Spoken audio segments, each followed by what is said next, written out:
Caroline. And I'm Ryan. We've been going to the Cathedral off and on for about 16 years. We've been excited to give the sermon together for Youth Sunday 2020 since we joined the youth group when we were in 6th grade. We've been in Tallis Singers, children's ministry, and Ryan has served as a lector.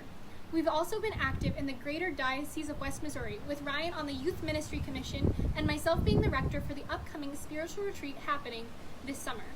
This church and the people that go to it have made it a safe place to be. Youth Sunday has always been so fun to work on, and we've grown a lot since our first Youth Sunday. Picture this. It's 7:30 on a Wednesday night in 2013. The amazing minister Alexandra has asked us to pray for during the prayers of the people for Youth Sunday. Our response?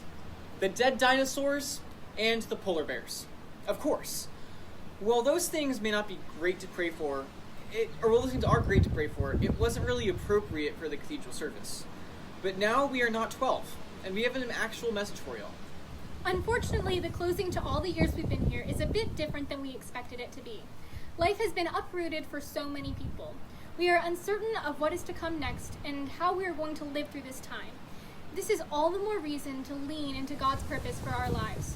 Our reading today from Acts says that Christ suffers with us in times like this, that we must follow in his footsteps and trust that he will lead us to a time and to a place where we are meant to be. Jesus spent his time on earth with his followers at the temple, sharing meals and going about their common lives together. They ate food and learned about Jesus' way of life together. Each day was different and it had its own challenges, but God's people still managed to learn and to gather and to commune regularly. I can imagine it so clearly. A bunch of men walking on a very sunny day headed to the temple with their friends to learn about their Creator, making sure no one was left out, and inviting new people in. It's a lot like that at church today.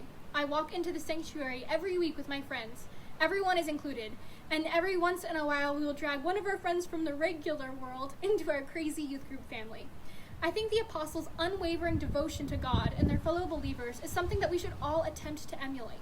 We should hold each other up in this community of faith and make sure that it's a place for everyone and trust in God's plan. Now, the gospel today from John can be interpreted as the world losing touch with itself, and that we need to turn to Jesus now to live a simpler time, where the Bible was the only law. But that is not the case. See, Jesus speaks to his disciples about hearing his voice and following the instructions set by his words and deeds. But that is a lot harder today. As a teenager in today's world, the voices of the unknown future are deafening. This makes it a lot harder to hear the voice of God. However, I have heard it in this community. I know that my friends and my family here at GHTC and throughout the West Missouri Diocese act on the God within all of us. Following God is much easier when you surround yourself with good people. Whether or not those people read the Bible, if they act in a way that honors all people and the little bit of God within them, then we are all better listening to his voice. There's a whole lot that we have to gain from the apostles' teachings and fellowship. I ask you to look at yourself and see if there's a new way to embrace God in your life. As people who are about to make a huge shift in life and going to college, we are actively seeking new ways to meet our faith in times of change. In our years, we have learned so much.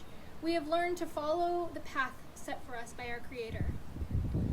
We have formed deep bonds with others stemming from our love of God. Faith is a collaborative experience that brings us all closer together. As Christians, we are called to look out for our brothers and sisters, to show Jesus' love is alive in this world. We are so grateful to the Cathedral community and pray for the well-being of everyone. Even the polar bears.